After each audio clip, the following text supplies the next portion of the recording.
Garfield is my kind of cat.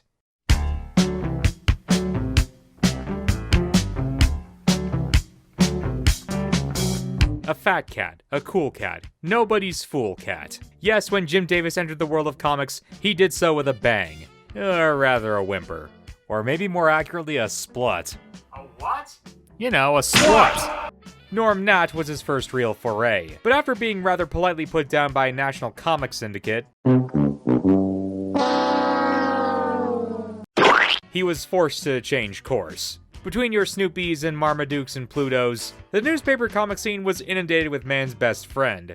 But what about the other kind of beloved pet? Where were the great comic cats? I think most cartoonists were intimidated by the prospects of having a cat character. Dogs are your friend. They're energetic, they're hyper, they're just too darn big. But cats? They kinda just lay there and eat cute mice and birds. I don't think it's surprising that cats for the longest time have been the butt of jokes in cartoons. But all of that changed when Jim made his magnum opus, a comic called John. Starring a young bachelor of the titular name, surnamed Arbuckle. He was a swinging bachelor who lived by himself. Well, okay, he did have one companion. There he is, in all of his early newspaper glory. And I feel like the conversation around Garfield has become a bit corrupted by your deep dives, horror exposés, dark rides in which the ride-goers... I know what people say. Garfield is old, it's dated. The character's rehashed and reused so much. He's not funny, and he's never been funny. And I think people who say that, well, they miss the point. It's a newspaper comic strip, designed for a national, if not global audience. You have to create a joke in 4 or 3 panels, have it be readable, keep it acceptable for all standards and practices, and then you have to, create one for every day of the week for almost 50 years. Yikes, not so easy now, huh? Of course, it's not thought-provoking or laugh out loud. It's not meant to be. Garfield ain't about to go chasing trends or appealing to a mass market. Garfield ain't about to wow you with his in-depth character writing and philosophy. We can't all be Calvin and Hobbes. But he has a niche and he's fit there quite snugly for nearly 5 decades now. That's gotta count for something, right? But, and I confess, this isn't the Garfield I care for. No, this Garfield, he's alright. He can exist. But the Garfield of my childhood is voiced by one man, Lorenzo Music. Splut enclosed. What's a splut? All right, I keep forgetting. This is my Garfield. For one solitary decade, Garfield felt like he was on top of the world. Brought to children's homes by book, music, hanging wall ornament, clock, phone, and of course, on television. And with the announcement of a new movie, again with the Pratt, I wanted to look into Garfield's animated past, to the era of Garfield animation that I remember and am most familiar with. I was thinking of looking at Garfield and Friends, but there was just something kind of telling me not to. But fortunately, there was another alternative. A way for me to inject pure distilled Garfield into my veins. And that was with his TV specials, 12 in all, running from 1982 to 1991. The first 2 by Lee Mendelson and Bill Melendez, and the remaining 10 by our good old Film Roman. Now, I'm not going to be grading these ones, because I think most of these specials should be of approximately equal quality. But I will talk about where I think some of these specials shine and where they falter. If any particularly stand out or drop off, I'll make sure to mention. So with that out of the way, let's go eat some lasagna, not eat raisins, not visit Wyoming because it doesn't exist, kick Odie off a table, and mail Nermal to Abu Dhabi. Let's go! Here comes Garfield. We could leave the lights on, suntan. We could get lunch. Oh man, I think that I like you. Yeah, but something bugs me about the way you lick your envelope, so I'm...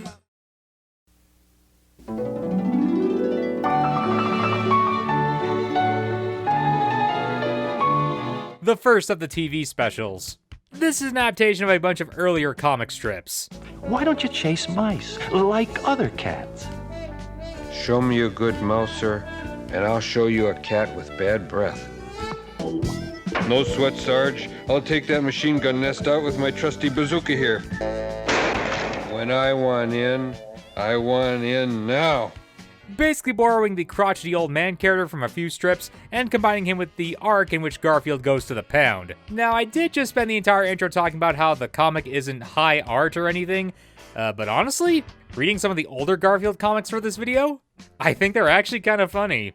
I can see the headlines now. Cat gets hijacked, and Duck gets hernia. I'm going out, Garfield. The women will be hysterical over me. That outfit's hysterical. What do you think of my attire? It could use some alteration.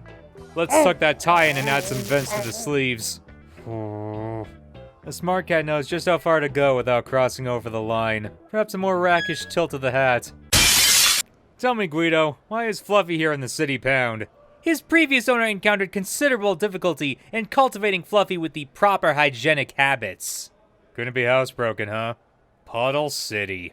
But of course, they don't tell a very in-depth story. They can't? It's a funny animal comic strip.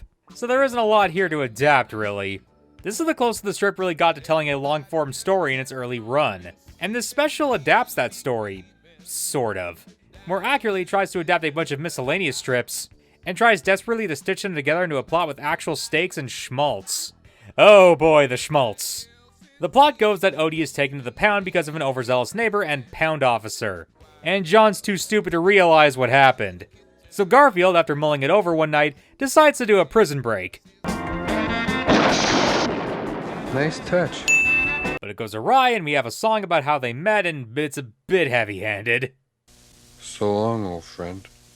I never knew I'd have to say so long.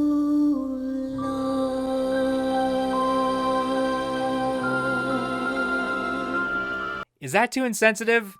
Like, why is Odie immediately on the chopping block after one night of being in the slammer? How have all these other cats and dogs survived this long? Probably thinking too hard about this. It just feels like the writers didn't have a lot of confidence in their first outing. They had to make you feel things by implying dog death. I don't know. It took the Peanuts 33 specials before they did one about a girl dying of cancer. No, for real. So it just, yeah, it feels off. To threaten us with character death so early on and so abruptly. But that doesn't mean I don't like it. Far from it, I think this is a lovely little special. But I think it could have been done with a slightly more low-stakes outing. Who are you and what business is it of yours anyway? My name is Fast Eddie, and this is my associate, Fluffy. Fun fact, in the strip this guy's name was Guido. And Fluffy was a cat who thought he was a dog. It kinda ruined the joke with him. They changed his name because Guido is apparently a slur against working-class Italians. Another connection. Mario, swing your arms from side to side. Here Comes Garfield is nice, but it's not captivating me like Charlie Brown Christmas did. But it's still a cute little special, worth your time, if you think this kind of stuff is funny. How long will I have to stay here in the pound? Till your owner comes to pick you up. What if he doesn't come? Then it's curtains for you. Oh great, I love to sharpen my claws on curtains. How do I break this to him? Hey, buddy. You got any cigarettes on you? What kind of a question is that? I don't know. It's just something you're supposed to ask when you're in the slammer. I don't know, go ask Nermal. No, really. Now before I continue, there's a few things I want to bring up. I didn't mention John's voice actor in Here Comes Garfield, Sandy Kenyon, because this is really the only time he played John Arbuckle. And his performance is pretty mellow. Well, I suppose you boys had a big night singing on the fence, chasing cars, while I sat home and worried myself sick over you.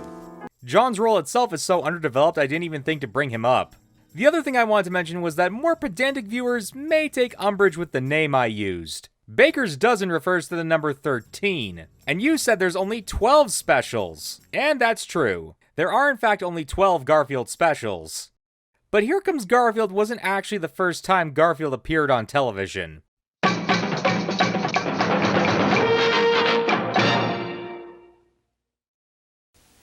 Comic strips are as uniquely American as baseball and Thanksgiving. For the past 85 years, the Funnies have entertained us on stage, screen, radio, and television. Tonight, we proudly present the truly fantastic Funnies.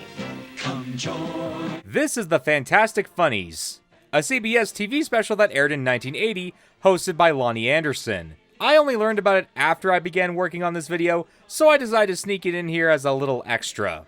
This is a special that basically highlights a bunch of popular, at the time, newspaper comic strips. Comic strips like Little Orphan Annie, The Peanuts, Hagar the Horrible, BC, Wee Pals, Beetle Bailey again.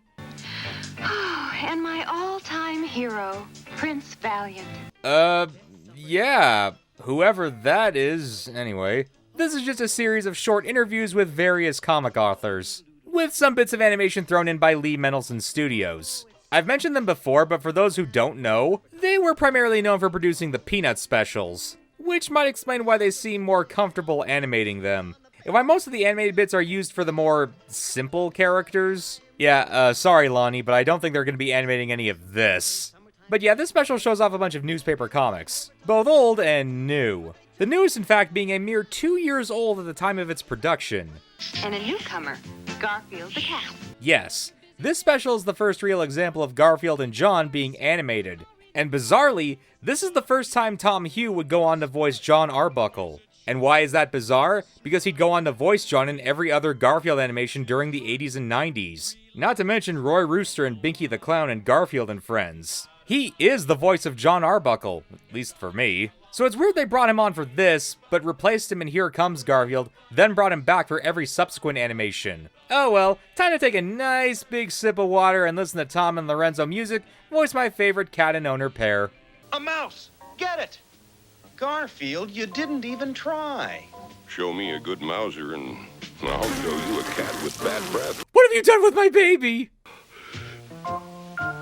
I think I'm gonna throw up. Yeah, this Garfield is voiced by Scott Beach, which just raises further questions. I'm glad they replaced him. No offense to Beach himself, but his voice? Yeah, it's just not doing it for me. In fact, it's just jarring. He's not really capturing Garfield's vibe as a character, he just seems to be giving him a voice. Not a particularly great or noteworthy one either, which I guess makes sense. Again, Garfield is the newest one here. They don't even interview Jim Davis, which I'll admit I do think it's kind of funny that out of all the characters shown, Peanuts and Garfield are really the only ones who have any kind of staying power.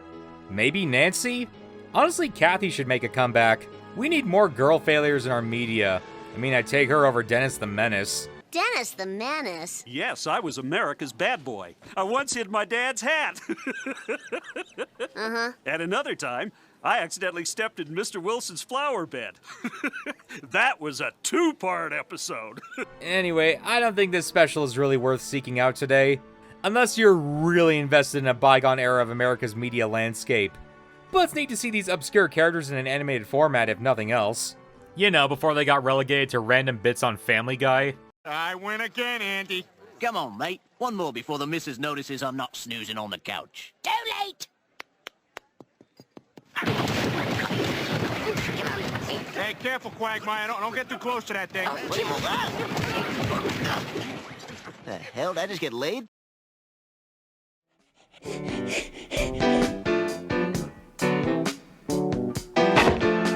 it's just another crazy day. The second Garfield TV special. Supposedly, this is Jim Davis's favorite of the TV specials, which I think I understand why. This special is the first time I think they really go into Garfield's lore. Somewhat, kinda, I'll explain. The premise is simple. Garfield misbehaves and John tries to take him to the vet. No, not the vet. But thankfully for us, Garfield falls out of the car and winds up in the big city. I say thankfully for us because now we don't get to see John harass Liz. She's just doing her job, Arbuckle. So Garfield, on the town as it were, winds up running afoul of some bad alley cats, known as the Claws, who are gonna serve him before they unalive him. Step, kick, step, twirl. Got it? Oh, I thought we were just gonna rumble with those greasy sharks. Not without 7 years of ballet and 2 of jazz tap, we're not. Garfield musters up his courage. Well, Shadow, I guess it's just you and me. Let's take 'em. Good idea. Wait for me. And proceeds to run to an abandoned Italian restaurant where he has a run-in with his past. Do I know you? Think back, Garfield.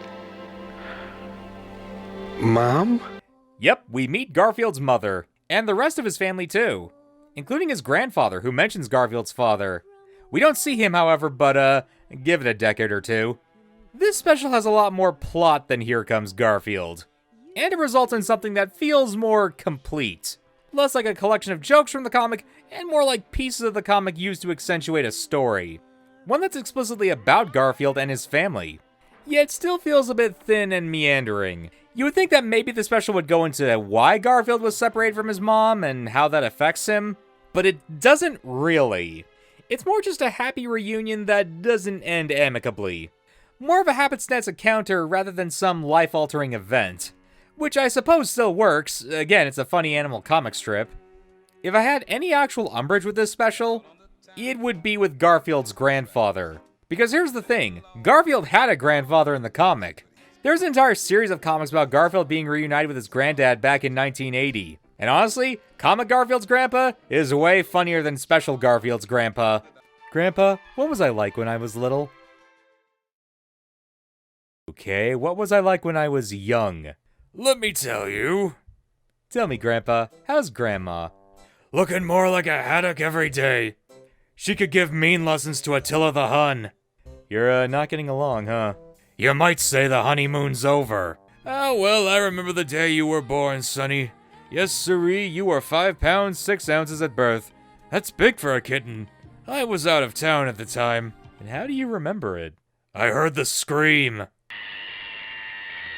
Okay, maybe they didn't adapt that last joke for a good reason. She looks surprisingly healthy for someone who had to endure that. Anyway, after Garfield is reunited with his estranged family, the Claws suddenly make their wants known. They want the Garf.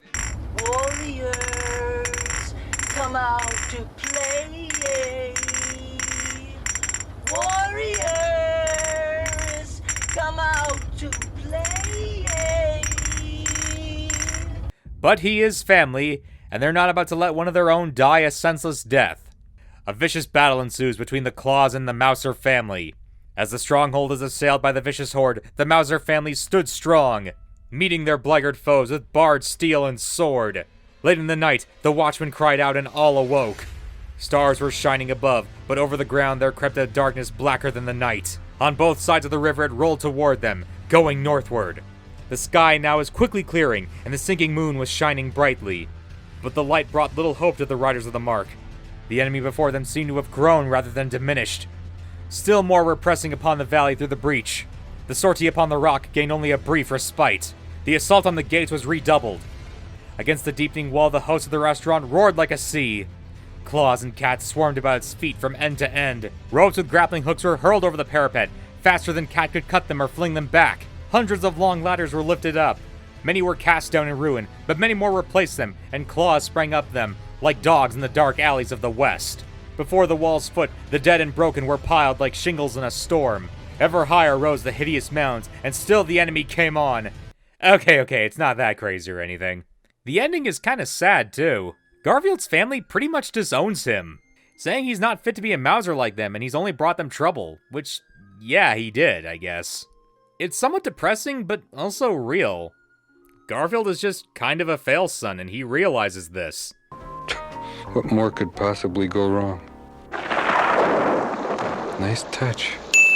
Garfield's mother assures him that no matter where he goes, she'll be right there. Which is a nice sentiment, I guess. This special would later be adapted into the comic strip in 1984. Which, of course, leads to some questions regarding continuity. I don't know, maybe this is Garfield's grandfather on his father's side? Again, I'm thinking too hard about this. Garfield on the Town is another lovely little special. It's got some nice bits of humor and some fun animation. But it's still held back by some weird tonal issues and it desperately wanting you to feel things with its soft ballads. But it's still endearing. If only they used the good Grandpa Garfield. Goodbye, Grandpa. I'll keep in touch. All right, soon. Cats can't write. Now you're getting the picture.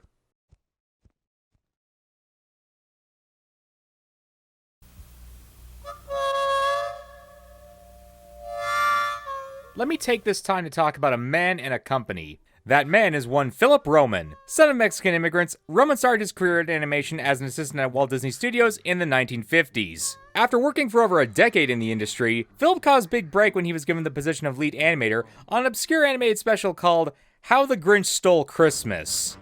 Yeah. He would go on to be an animator in several more Dr. Seuss shorts, before eventually becoming a director at Lee Mendelsohn Studios in charge of several Peanuts specials. And of course, he would direct both Here Comes Garfield and Garfield on the Town. However, things were starting to get untenable. Garfield was a hot new property, but Mendelsohn Studios still produced annual Peanuts specials, and they started to realize they couldn't do both. So Philip, along with several MGM animators and other alumni from Lee Mendelsohn Studio, struck out on their own to found Film Roman. If you don't know what Film Roman is, don't worry. They just made every 90s cartoon you can think of that wasn't made by Disney or Warner Brothers. Seriously, Film Roman is a cartoon-producing juggernaut, co-producing Bobby's World, Mighty Max, a ton of Marvel cartoons, and they took over animation duties from Klasky Chupo on a little obscure show about a yellow family called The Simpsons. So yeah, you're definitely aware of their output if nothing else. I bring up Film Roman because Garfield in the Rough is their first real production, and sadly,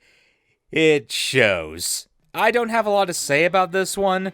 The plot is paper thin, and there really isn't a lot that happens in it. It feels more like a segment of Garfield and Friends stretched out to 27 minutes, and I mean stretched. Garfield is excited to go on vacation, until John reveals that his idea of a vacation is camping. Yeah, I'll admit, as a kid who loved TV and grandparents who enjoyed camping a bunch, I empathize a bit too much with Garfield here. But while Garfield is bemoaning a lack of creature comforts, we interrupt this program to bring you a news bulletin. The deadly panther which escaped from the local zoo this morning has been reported in the Lake Wobegon area. All residents are warned to stay inside until the beast is captured. I wonder if that'll show up later.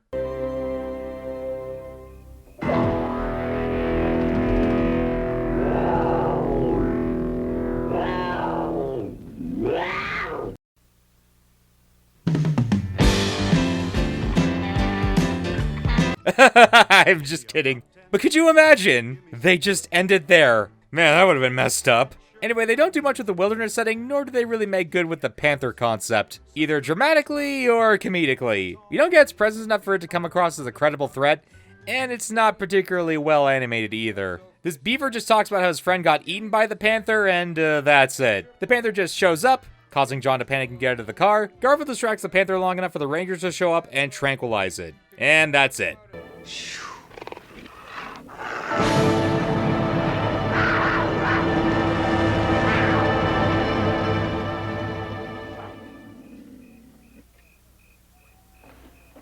Nice touch.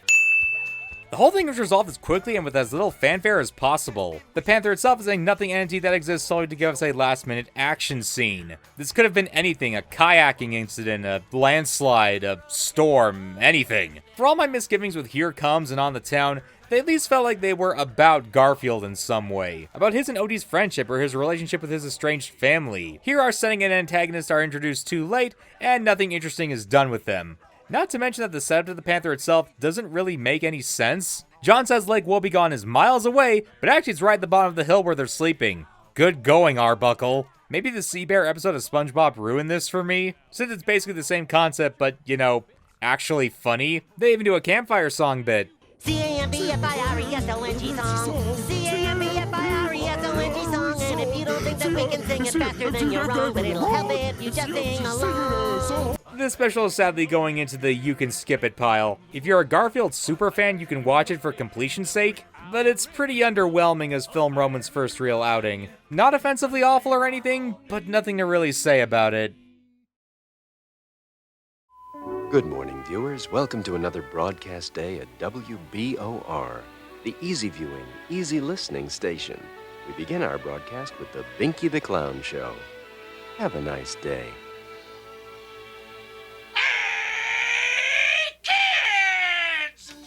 After 3 whole entries, Garfield finally gets a holiday special. And what better holiday for a greedy fat cat than Halloween? This special is super nostalgic to me. I watched it every Halloween when I was a kid, and I think it mostly holds up. The premise is Garfield wants to go trick-or-treating, and to get extra candy, he brings Odie along, with the intention of selling him out once they're done for the night. So they go out as pirates, and things might get a bit out of hand. What goes from being a simple night in the town turns into being lost at sea or river, followed by an escapade into a spooky old house. Nice touch. Which is apparently empty? Although wait, who set the fire?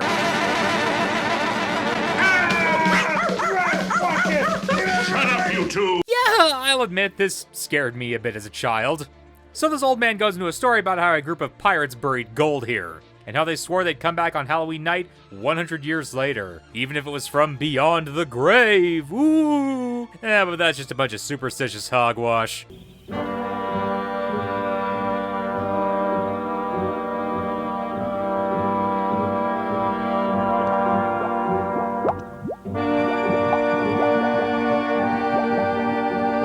Why is it whenever we go into these situations, we never find anything cute? It's always big and mean with lots of teeth. The ghosts are animated in a sketchy white chalk drawing style, which I think works really well. It gives them this ethereal quality where you can't quite tell where one begins and the other ends. But they still read as ghosts, you know? They're played surprisingly straight, and I think it adds a bit to this special spooky atmosphere. Even if this does officially break the reality of the setting now, yeah, it's a bit of a jump to go from Pound to Alley Cats to Panther to Crew of the Damned. One aspect of the special that I want to highlight is the music. I didn't really touch on the music in the last specials because I think this special highlights an aspect of them much better than the others. Two of these songs, Trick or Treat and Scaredy Cat, are sung by the guy who sings most of the Garfield songs, Lou Rawls. For the longest time, I associate his voice as the singing voice of Garfield, which makes some of his love ballads a bit, funny in retrospect. You'll never find, as long as you live, someone who loves you tender like I do. But two of these songs, What Should I Be and Yo Ho Ho, are both sung by Lorenzo Music. And when you listen, you can tell. So what should I be? What could I be? What should I be?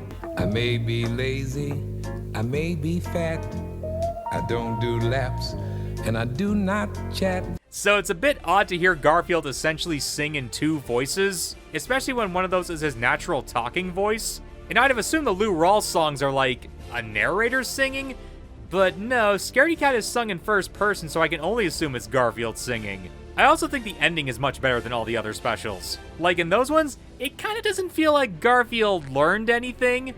Maybe to cherish and appreciate Odie more in Here Comes. But in this one, Garfield and Odie manage to retrieve their candy after escaping the ghosts. And Garfield, after remembering Odie saved his life, gives him his half of the candy as a reward. Aw, he learned a lesson. Sort of.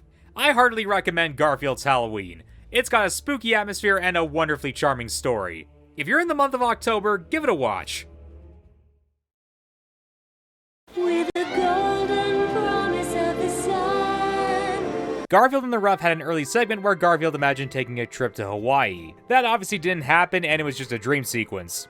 But it was apparently well liked enough that the film Roman crew decided to use as a basis for a new Garfield special. Now I should mention this isn't really Garfield in Hawaii. Probably to avoid some of the more, collar-tugging moments of this special. This special is weird with a capital W. John, Garfield, and Odie go to an island, but their hotel sucks. So they rent a car that turns out to be a pretty fancy Chevrolet Bel Air. They go to the beach for a bit, but then they get bored, so they cruise for a bit, but then their car breaks down, and, oh dear. But it's okay, it's not as bad as I was afraid it would be. Like, yeah, the natives here look pretty worrying, and they aren't a human sacrifice as we find out later, but thankfully they're a mostly comedic take on a cargo cult. Like, yeah, it's not great, but also this isn't a real island or anything, and it's not like anyone here has bones in their noses and are putting them in a boiling pot. For a 1980s cartoon in a, tribal setting, let's call it, yeah, take the small victories. Anyway, they're into John's rented car because it reminds them of the guy who came and saved their village years ago. The Cruiser. Maybe this takes place in the alternate Happy Days universe where Fonzie sacrificed himself after jumping the shark. The village chief tells John to hang out with his daughter, the princess, and her cat. Oh no, they're fat! Oh, never mind, they're actually hot. You know, I know that Garfield isn't exactly a role model to aspire to be, but it does kind of bug me that being fat is apparently only a virtue for a man. But then Princess Awuda is utterly smitten by the first white man she sees, John Arbuckle. They even do a 1950s style musical love ballad. When I saw you, in the sunset, and you told me your love would be true. Garfield in Paradise asks us the most important question. Would Blue Hawaii be a better film if Garfield was there? The answer is probably yeah. Anyway, the volcano's going to erupt.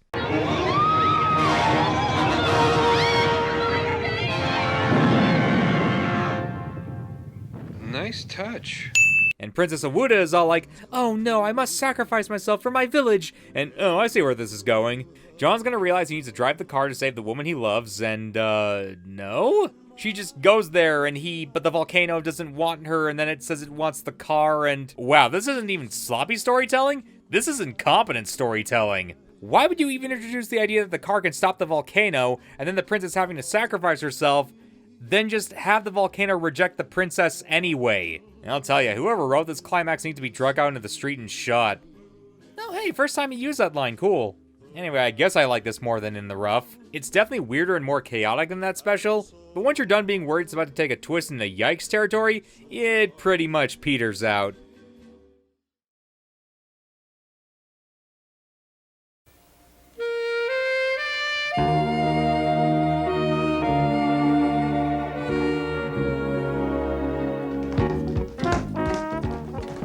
Hello, folks. How do you do? Garfield here to entertain you. To help you get started, to give you a push on your way. Garfield Goes Hollywood was one of the first specials I remember renting as a child. This special always made me angry as a kid, cause, well, spoilers. I always wanted him to win at the end. Yeah, I know, but what about now? Well, I think this is a fun special. Nice touch. This might be the most fluidly animated Garfield animation yet. The dancing on top of the music gives the whole special this energy I didn't get with any of the others. Like with Here Comes and On the Town, we did get some dance sequences, and they were fun. But this has some real style behind it, and I think that makes it work. Albeit the midpoint song about Hollywood does cheap out quite a bit. You can tell this was where the budget was cut. Anyway, the actual story is pretty basic. John puts himself, Garfield, and Odie into a talent competition. They win, and then they go to Hollywood, where they compete in another competition. And then they lose. They try to do the whole fame changes you narrative, but Garfield doesn't actually get rich and famous in this special. So the narrative falls flat in that respect.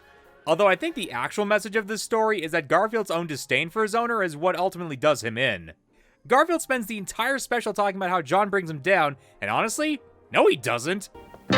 You know the women all call me, they call me the Wizard of Love. Oh wow, the Wizard of Love. Oh yeah, the women all call me, they call me the Wizard of Love. Oh wow, the Wizard of Love. Arbuckle's got some chords on him. Dude can sing. I'm legit impressed that Tom Hughes is such a good singer. I can only assume Garfield doesn't want John on stage with him because he's stealing the spotlight? Which, come to think of it, yeah, this is a pet performance show. Shouldn't this disqualify John? Or is it okay as long as at least one animal is performing alongside you? I guess that makes sense. This awards show in Hollywood, too, is also pretty outrageous. A freaking deal with a major movie studio, world-class vacation, mansion and 2 cars, and finally... $1 million. Miss Tracy, prepare the standard rich and famous contract. For a pet show? That, along with the fact the cat who won looks pretty rich and famous herself, makes me conclude this whole thing was actually a farce. I think this entire contest was just some rich Jagos vanity project to get people to pay attention to a singing pet cat. Although I will admit, it is cute that Desiree is named after the female vocalist in most of these specials, Desiree Goyette. I guess at the end of the day, this special is fine. It's got some nice animation and the bits involving the animal talents are silly enough. It's worth it for the spectacle alone. Just not much else to say when it's all done. Just like Hollywood.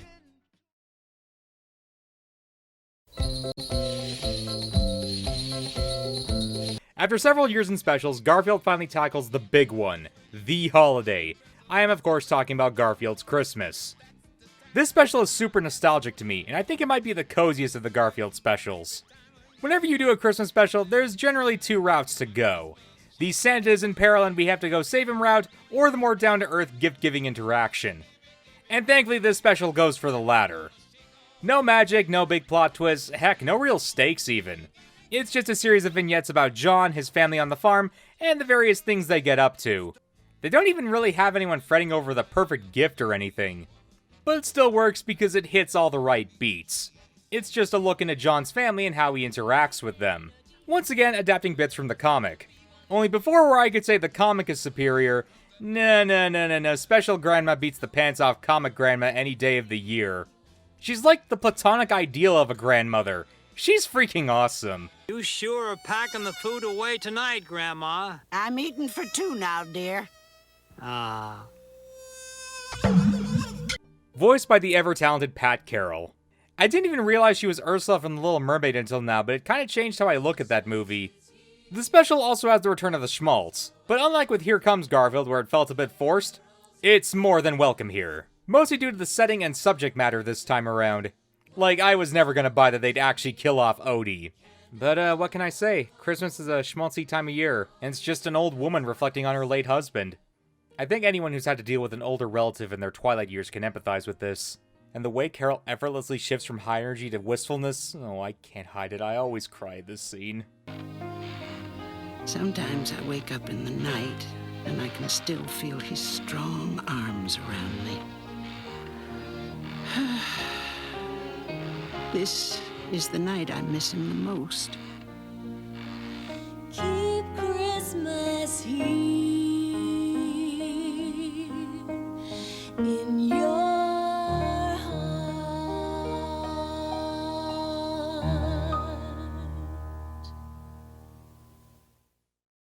But the special also delves into the other aspects of Christmas. Spending time with the folks, behaving like kids to troll your dad. I wish I had more to say about it, but I don't.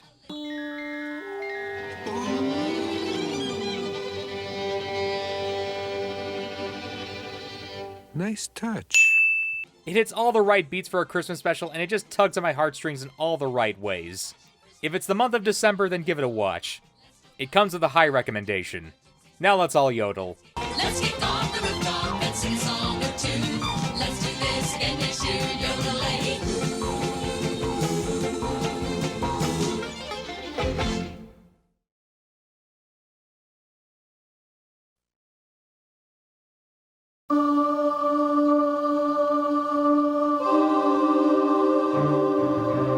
I feel like creating cat today. Perhaps the most ambitious Garfield special in terms of, well, everything. Animation, performance, themes, story, ideas, it's pretty much Fantasia or Robot Carnival. But Garfield themed.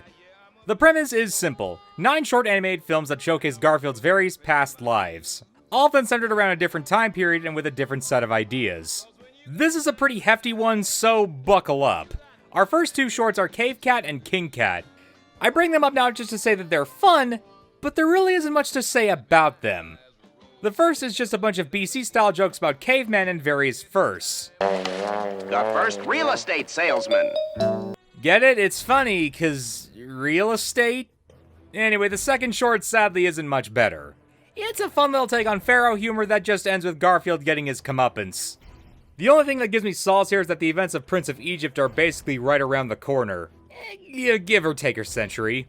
Both of these shorts are directed by Film Roman, and they feel like an easy preamble to get you comfortable with a typical Garfield special. You know, before it blindsides you. The third part sucks. For the most part. Hey, remember Nermal?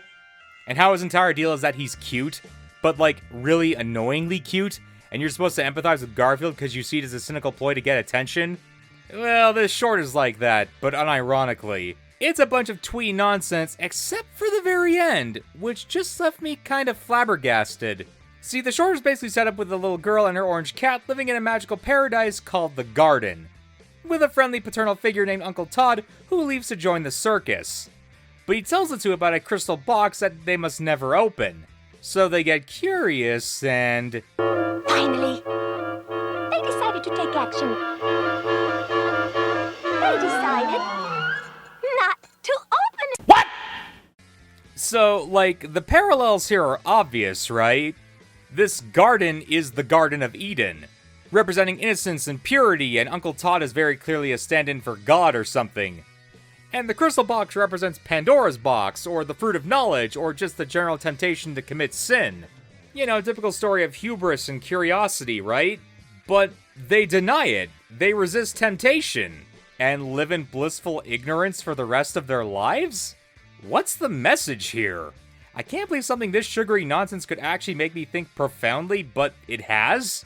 I guess it's a unique take on this kind of story, but The next segment has a really nice UPA-like style to it, with characters being very flat and angular. Although the story itself is kind of nothing. Some jester's an asshole to a pianist. You're a what? A pianist. Mwah! Good night, everybody. Who needs to do a concerto in an afternoon or else he gets beheaded? But what do you know? All the king need to have fun with some good old jazz. Time to get down with your bad self. There's not much else to say here. It's got a neat art style, but that's about it. The next short is a reference to a comic series called Crazy Cat, spelled with a K both times.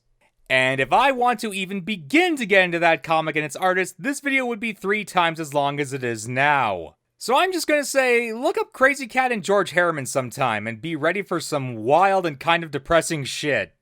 The next short is weirdly enough also about a pianist. But no joke this time, because this one is probably the most beautiful and emotional short in the series. If you've recently lost a pet due to age or illness, I would suggest maybe skipping this one if that bothers you. Yeah, I'll admit this one kinda made me cry. But it is absolutely carried by the pastel and sketchy art style. It's beautiful and touching and definitely the emotional highlight of the special. The next one is really messed up and really cool. The animation is practically on Walt Disney level, but the subject matter is... Larry, get 19GB ready for dissection. We'll see if it's experienced any preliminary organ modification. A bit darker. Nothing explicitly horrific happens in it, but the ending is pretty ominous. Well, I'm sure nothing bad will happen after that. Oh, fuck. The next short is Garfield. No notes, just Garfield. I guess we finally see how he was separated from his mother, although he's pretty okay with it overall. I guess this is the origin story, huh? And John buys Odie, and hey, wait a minute, what about Lyman? Wasn't he Odie's original owner? Yeah, okay, no, the real answer is Davis couldn't think of anything to do with Lyman, so he just cut him from the story. Them's the breaks. Finally, we get Space Cat, a simple and funny story about Garfield dealing with his last life on board a spaceship, and it ending somewhat predictably. Heroes don't die. We always win our space battles. This ought to do it.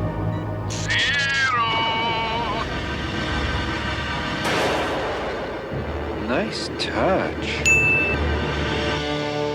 But of course, Garfield won't ever die. God and Nickelodeon won't let them. Now this is where I'd normally wrap things up, except no! Because this special is actually an adaptation of a book written 4 years prior. And what's interesting is that some of these shorts are adaptations of segments from the book, while others are completely original and separate from the book. So let's look at some of the differences, shall we? Also, no, I won't be looking at the 2014 version of this book. I'm sorry, I already have enough on my plate. Rather than the Egyptian segment, we get a segment about a group of Vikings melting from some ice and winding up in modern-day Minnesota.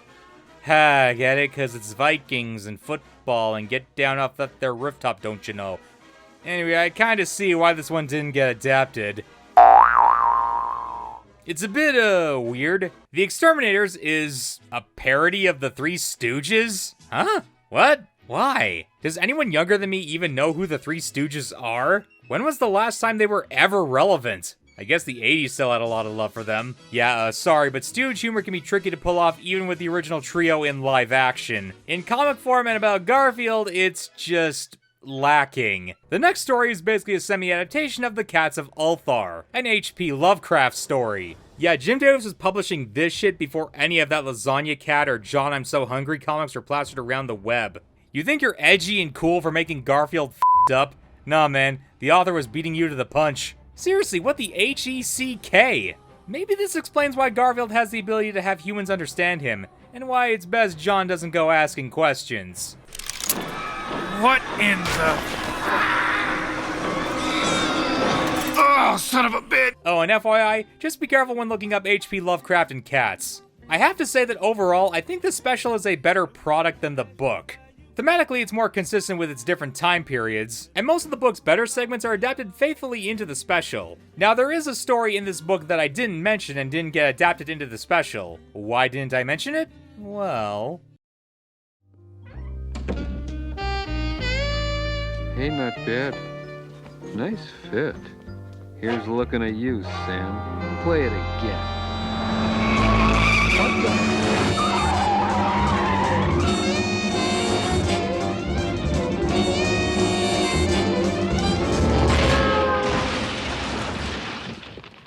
The one story in Garfield's 9 Lives that didn't get adapted as part of the special. Instead, it got adapted into its own separate special, Babes and Bullets. A pretty intense name, all things considered. And a bit of a misnomer, not a single gun is fired. This special is odd. I'm sorry I keep saying that, but it's true. However, it's also really funny and well done. I'm a big fan. Like I said, this was an adaptation of a story from Garfield's 9 Lives. But unlike the other stories in that book that were all comics, this one was a short story with illustrations. And I'm kind of surprised at how much of a true blue adaptation it is. It's practically beat for beat and word for word, sort of. With that said though, there are changes to this special compared to the original that I'm kind of confused by. For one thing, and this is the biggest change, in the original story all the characters were cats, thus explaining their names, Kitty, Tabby, Felix, get it? Well, in the special, the only character who's a cat is Garfield, or Sam Spade as he's called in this story. Are you Spade? I never know how to answer that question. That's a joke that's gonna fly over most kids' heads. Anyway, I don't know why this special has mostly human characters, with Garfield just hanging around being Garfield. It seems like a weird choice. Like, why not just design a bunch of anthro cat and dog people? Why have all these attractive human women fawning over a cartoon cat? Wait a minute. Okay, so that's this special's release date, and when did this come out? Aha, thought so. Okay, baseless speculation aside, there is one more change to the plot that I want to highlight. See, in the original story, the victim was a priest, and his wife, Greek Orthodox, comes to Garfield to figure out why he was murdered. Which unfortunately does make this joke hit a bit less hard. Her husband was obviously a ladies' man. Tanya finds out he's unfaithful and has him snuffed. She hires a second-rate detective to find the killer, who she double-crosses and ends up scot-free. It's one of the oldest shams in the book. So what did your husband do for a living, Mrs. O'Tabby? He was at St. Maurice University, Mr. Spade. He was head of the history department. Something wasn't right here. Now, why did they make this change? I have my guesses. To pick up a murderer, baby. Nice touch. But in order to explain them, I'd need to essentially spoil the plot, and I don't want to do that. It's a mystery story after all, and it's actually a pretty well done one. They give you enough clues to figure it out on your own, and once all the pieces are in place, it does make sense in the end. So rather than ruining it all, I'd suggest you go watch it for yourself, and read the original short story while you're at it. It's a goofy little tale that ends in tail, if you get my meaning. Mwah! Good night, everybody.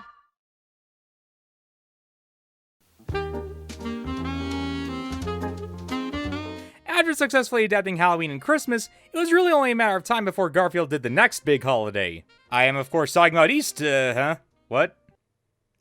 Thanksgiving? Okay, sure, I guess that's a big holiday. Yeah, this special is a bit confused, I'm not gonna lie.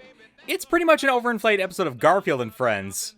But unlike, say, In the Rough, where I didn't really find it interesting, this one has a nice amount of energy. The plot is that Garfield is taken to the vet, but he doesn't fall out this time. And John makes an ass of himself. I guess I should probably address this. John Arbuckle is a pathetic loser. He's always a pathetic loser. Half the jokes in Garfield comics are, John Arbuckle is a pathetic loser. He's a 30-year-old man-child who draws cartoons and is bossed around by his overweight cat. I'm like 70% certain that Jerry from Rick and Morty was at least partially based off John Arbuckle. And this can make him endearing to an extent. We ultimately do like to root for the underdog here. But this comes with the preface that he's ultimately a good guy. And not doing something heinous or underhanded or scummy like, I don't know, harassing a woman on the job, making a pass at them, threatening bodily harm upon yourself unless they agree to go out with you. I understand that at the time this might have been seen as funny or cute. Like, haha, oh John, you're such a dunderhead.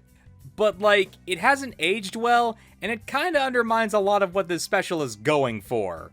It would have been nice if John had done something to actually get Liz to like him a little. Or at least, again, not make a pass at her while she is working. Like, if Liz had said she was gonna be alone for Thanksgiving and this depressed her and John offered her a seat at his table, that could have been fine. Although it might have made more sense if this was Valentine's Day. Actually, wait. Hey, yeah, why isn't this Garfield's Valentine's?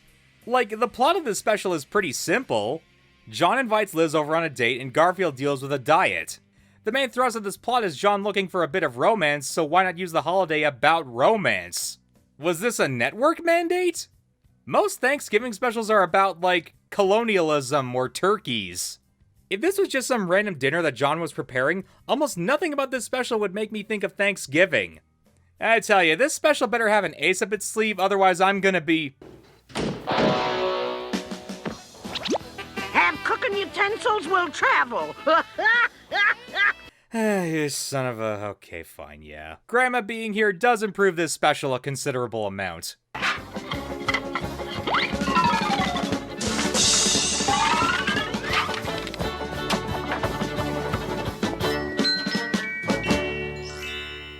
Nice touch. Although her stumping for John and trying to get Garfield to tell Liz he's good for her is a bit undercut by the previous rant about him. Having your grandma come over and save a meal you failed to cook, in order to impress a woman who you harassed and emotionally blackmailed into coming over to your place. Truly the spirit of Thanksgiving, as the pilgrims intended. Anyway, the only other thing I want to bring up is that apparently Liz and John actually did hook up in the comic. It must have been relatively recently since I only just heard about it. 2006?! That was 18 years ago! John and Liz have been dating for 18 years?! If they had a child at the time of this comic, they'd legally be an adult right now! Oh boy. I need to go lay down. Oh right, this special is okay. It's got some nice bits of humor if nothing else. It's a silly and kind of cringy affair, but if you're just down for more Grandma Arbuckle, then you could give it a watch.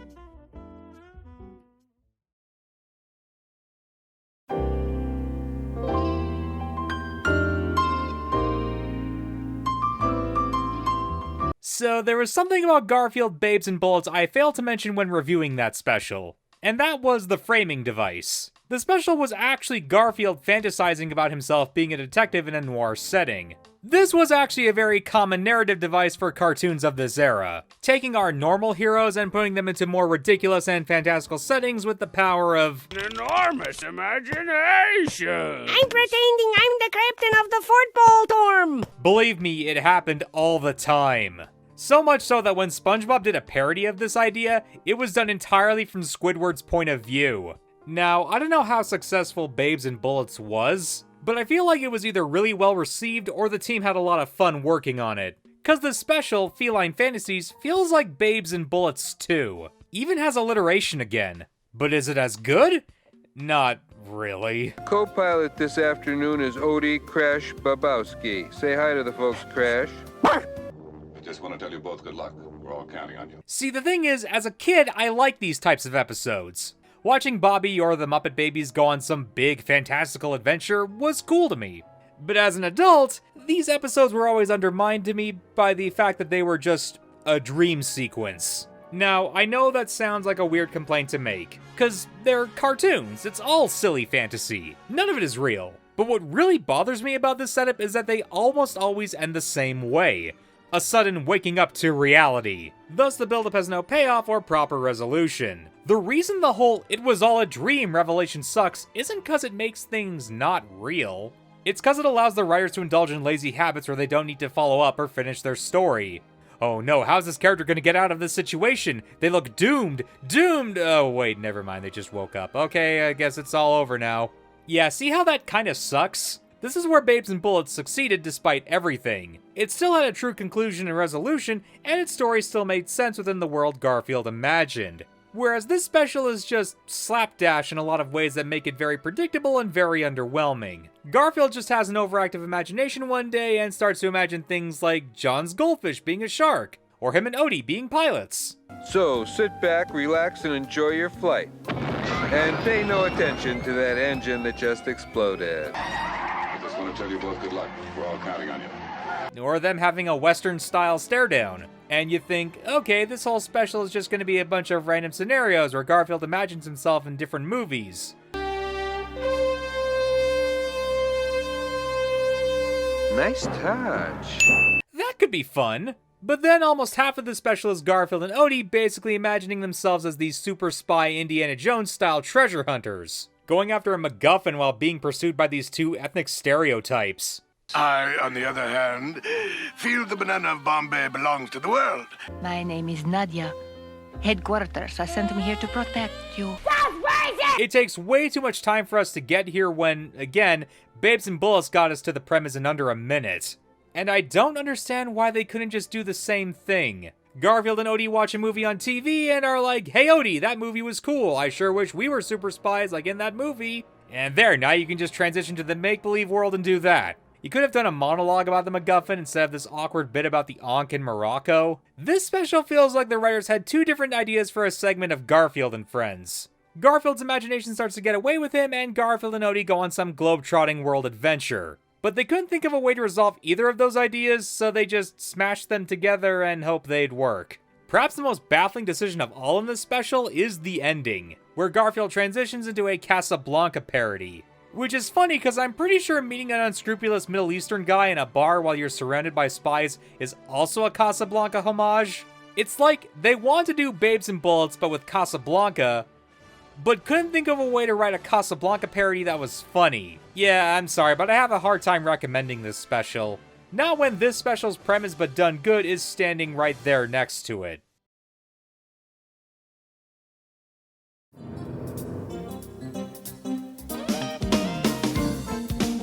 The last Garfield special released. Between the popularity of Garfield and Friends and the gradual decline of the animated special, CBS eventually stopped buying them, thus resulting in this being the last true Garfield TV special to air on television. Get yourself a line. Nice touch. So, what do I think about it? Well, this one kind of suffers from the same issues as the last special. First of all, Garfield gets a life is a misnomer. John is the one who needs to get a life in this special. And when I say get a life, I mean get laid, in the most G-rated sense of the term. This special is basically divided into two separate sections. The first being a montage of John basically doing a bunch of Johnny Bravo routines. But unlike with Johnny Bravo, where he gets pummeled by his female quarry as punishment for his chauvinism, John is just kind of dismissed and mocked. Now, I should probably mention that while I did call John Arbuckle a loser in the Thanksgiving special section of this video, that was a lie. I, in truth, deceived you, viewer. For you see, John Arbuckle is not a pathetic loser. The show and the comic frames him as such, but if we actually stop to think about John Arbuckle as a person, the situation becomes a bit murkier. Now, yes, he does harass Liz while at work and basically threaten harm on himself in order to coerce her into going on a date with him. And that's bad, don't get me wrong. And that alone does undercut a lot of what I'm about to say. But really think about John Arbuckle for a second. He's a 30-year-old cartoonist and he owns a rather large house by himself. No dual income here. Now, the housing markets were probably better, especially in the 90s and especially in Muncie, Indiana, where the comic and cartoon take place. But John is shown to be entirely self-sufficient and able to raise and take care of a dog and a cat with, let's be frank here, an abnormally large appetite. The only time finances have ever mattered to John seem to be about his vacations, which I think is fair enough. John is living a more financially secure life than most of us. And I know what you're saying, Mr. Manatee, this is a silly cartoon. Of course money is never a problem for John Arbuckle. If it was, then the show would be a lot more depressing and real and would take away from the simple charm of a silly comic strip adaptation. To which I say, shut up. But let's ignore that now and instead look at what actually makes John a loser. And the answer seems to be, he dresses funny. And he has teddy bear underwear. I don't think John Arbuckle is as much of a loser as Jim Davis and Paws Inc. like to make him out to be. I think he's a pretty normal, dare I say, likable and even lovable kind of guy. He can sing, he can dance, he's an artist, he loves animals, he cares for them greatly. This is all a complicated way for me to say that while I am indeed a straight man, a painfully straight man, a man who gets embarrassed whenever he sees a live drag performance, A man who has never once been bothered by a show's romantic subplots until I was in my mid-20s. I am saying to you that if I were a straight or bisexual woman, or a gay or bisexual man, and I met John Arbuckle in real life, and he made a pass at me, I'd be like, yeah, okay, sure. John Arbuckle is a sexual god who demands our respect. The reason Liz agreed to go to his house on Thanksgiving isn't because she pitied him. No. It's because she finally saw her chance. Her opportunity to leave behind the expectations and the pressures of her status as a working woman and finally run into the arms of the man she had been longing for years. She left his house that night and proceeded to cry herself to sleep because she was a coward. And she couldn't tell him there in that dining room what she wanted to say. That she would give up everything. Her work, her passion, her life, all to be with him.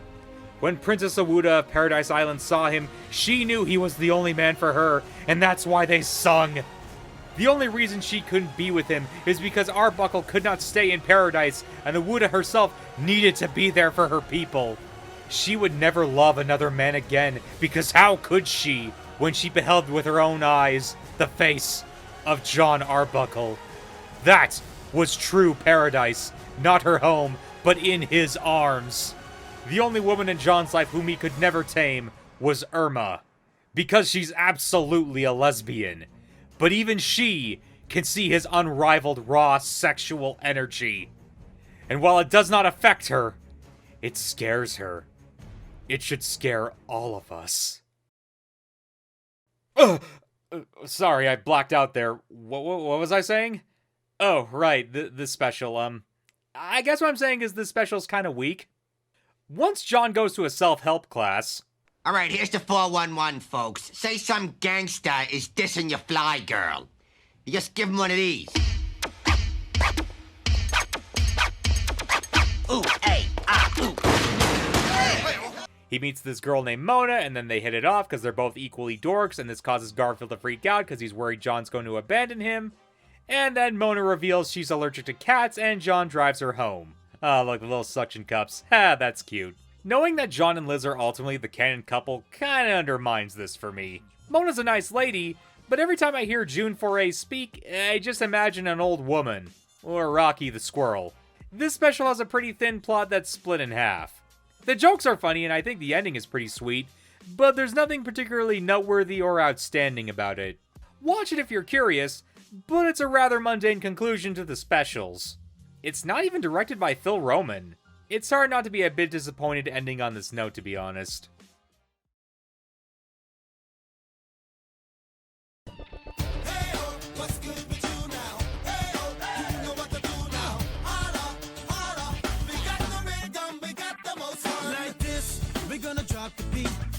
Garfield the Movie is a 2004 live-action CGI hybrid movie starring Breckin Meyer and Bill Murray. It got a sequel in 2006 called Garfield: A Tale of Two Kitties. I watched both of these movies when they came out, and I will not be doing so again because they are both bad. I didn't really prepare. I read some of the Garfield books, there were 3 at the time, and I just realized that I understand this cat, and I am this cat. We're supposed to keep it short because it's getting late, so I'd like you to meet who everybody is. It's Murray Roman. That's Bob Einstein, also Officer Judy. Cecil Tuck, Carl Gottlieb, Steve Martin, Paul Wayne, Jerry Music, and... Lorenzo Music was a performer on the Smothers Brothers variety show. He would later go on to be a producer and co-creator of the Bob Newhart Show, as well as the composer of its theme song. He would also go on to write and produce several television shows throughout the 60s and 70s. Rhoda, The Mary Tyler Moore Show, Love American Style. His first role in a movie would be a 1976 film called Nickelodeon. How's this? The old lady faints dead away when she sees her nephew. Named after an old school type of theater in which you would pay 5 cents to watch a movie, hence the word nickel being in the name. But Lorenzo would find a completely new audience with children in the 80s, when he would start to voice certain animated characters, such as Super Pac from Pac-Man, Moose from the GLO Friends Save Christmas, Sergeant Dunder in Tailspin, but Lorenzo Music is most known for voicing two characters. Fans of Ghostbusters know him for voicing Bill Murray's character, Dr. Peter Venkman, in the animated series based off the film, The Real Ghostbusters. This wasn't until he was replaced by Dave Coulier, a totally uncontroversial action which did not piss off anyone, and everyone can agree that both actors did a good job with the character. Lorenzo Music's most notable role, however, is obvious. It's Garfield. Duh. You know that if you're watching this video. I said it at the start. But it's important to note that Lorenzo Music didn't just voice Garfield in some cartoons in an animated series. Lorenzo Music helped define the character of Garfield and cement him in our heads. In much the same way Mel Blanc defined the voice of Bugs Bunny, J.Lo White defined the voice of Sonic the Hedgehog, and Peter Cullen defined the voice of Optimus Prime, Lorenzo Music defined the voice of Garfield. It wasn't just that his voice fit the character. It was the particular brand of energy he gave off in his performance. You know how Norm Macdonald had this quality to his voice, where everything he said sounded just slightly sarcastic? To the point where you never quite knew if what he was saying was sincere or not? Well, Lorenzo Music had a similar vibe to him. Only while Norm's voice always sounded kinda snide on top of it all, Lorenzo had a warmth to his voice. A softness that made it so Garfield could say hurtful, mean-spirited, and even cruel things, but you never got the impression he meant any of it. And I think what ultimately made his performance, heck, what made the character of Garfield work, is that it captured how we human beings think of cats. Now, domesticated cats have their own internal world, their own social structures, and their own perceptions of how human relationships work. There's been a lot of study put into it, but most people tend to observe that cats are a bit more hands-off compared to dogs. They're aloof at times, independent, some might even claim they're apathetic. But that's obviously not true. Cats show affection to their human owners, and they see us as part of our social dynamic as easily as dogs do. They're domesticated for a reason. I won't try to understand why. There are animal researchers who have put way more thought into this than me. But I think Garfield captures that vibe. That behavior that says, I don't care about you, but if things get bad, I'll be there for you if you need me. And I think Lorenzo Music got that. And I think it comes across in most of his performances as Garfield. All of these specials, even the ones I didn't like in particular, I thought Lorenzo's presence in them was always a saving grace. His performance as Garfield continues to resonate with me to this day. They started laughing. It's one of those things that, when it's right, it's right. It worked. The last voice Lorenzo Music did was a 2000s computer game called Garfield, Mad About Cats. In August of 2001, Lorenzo Music died from complications regarding cancer. His death would be the greatest tragedy to befall the United States in the late summer, early autumn of 2001. Huh? Hold on, I'm getting a memo. Let's see here. Oh.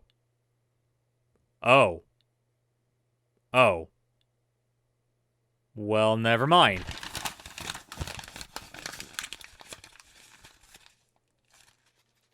But regardless of what came almost immediately after, Lorenzo Music's death was a tragic loss for the brand of Garfield. For a while, Garfield simply didn't have a voice. Outside of the movies, obviously, but Bill Murray is not about to do voiceover for a kid's cartoon. Web shows and Flash animation simply had him pantomiming. That changed about 8 years later when a CG animated series called The Garfield Show premiered on Cartoon Network and YTV. This show wasn't for me. I was just coming out of high school in the midst of a recession, and the last thing on my mind was a Garfield show that looked worse than the one I remembered from when I was a kid. I'm sorry, but I don't think Jim Davis's art style translates well to 3D models. With a certain level of budget and stylization, it could work. But again, TV show, in a recession. The show was not about to be winning any awards in outstanding animation.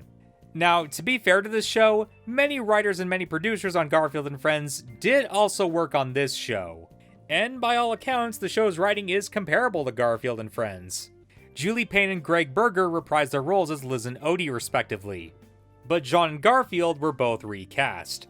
Tom Hugh apparently retired from voice acting soon after Lorenzo's death. John was now voiced by Wally Wingert, and Garfield himself by the ever-faithful workhorse of cartoon voice acting, Frank Welker. I think Frank's voice for Garfield is fine. Yoo-hoo! Hello! Time to get up! Very important day! Wakey, wakey! He knew Lorenzo in life, and the two met for recordings of the real Ghostbusters. So I think he at least understood what made Lorenzo's Garfield work, and he tried to emulate that. But if I had any real problem with it, it's two things. The first being that I'm so familiar with Frank Welker's voice that every time I hear him, I'm just like, oh, that's Frank Welker. The second being that I think Frank's voice is too warm and too comforting for Garfield. Frank Welker always gave off the impression of being your goofy uncle who takes you out for ice cream. You're always happy to see him when he shows up, but that's not really what I think of when I think of Garfield.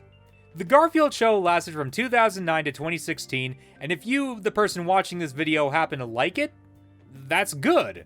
Again, nothing I've heard about this show makes it sound like the worst thing ever or a betrayal of Garfield's character. It just didn't release at a time for me to enjoy it. In 2019, Viacom would buy the rights to Garfield through purchasing Paws Inc. It would then place Garfield under the branding of their premier kids channel, which coincidentally shared the same name as the movie Lorenzo Music first starred in. Weird how the world works out sometimes. Nickelodeon Studios then announced it would be releasing a Garfield animated movie in 2024. Riding high off the wave of Pratt Mania, they would get Chris to voice the fat orange tabby. And my response at the time was, that's stupid, but okay.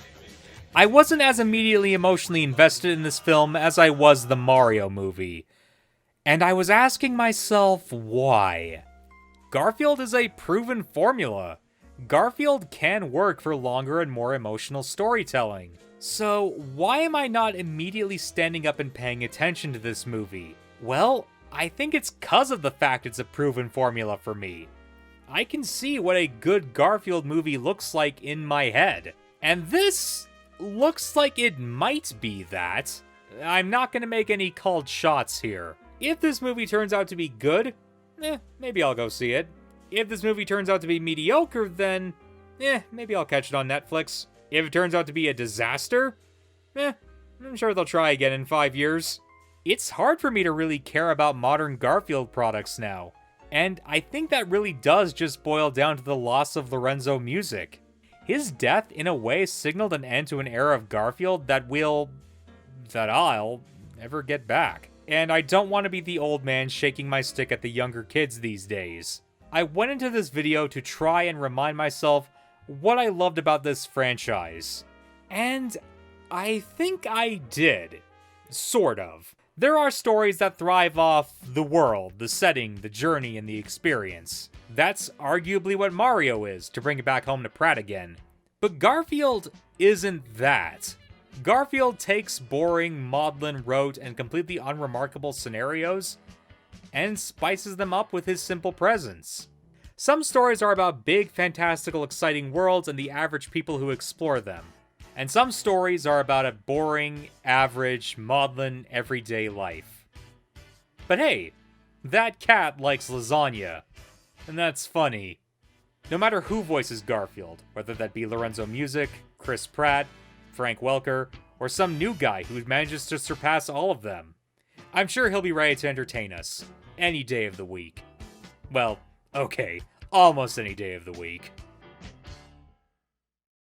I think he appeals to the lazy fat slob in all of us. I love Garfield.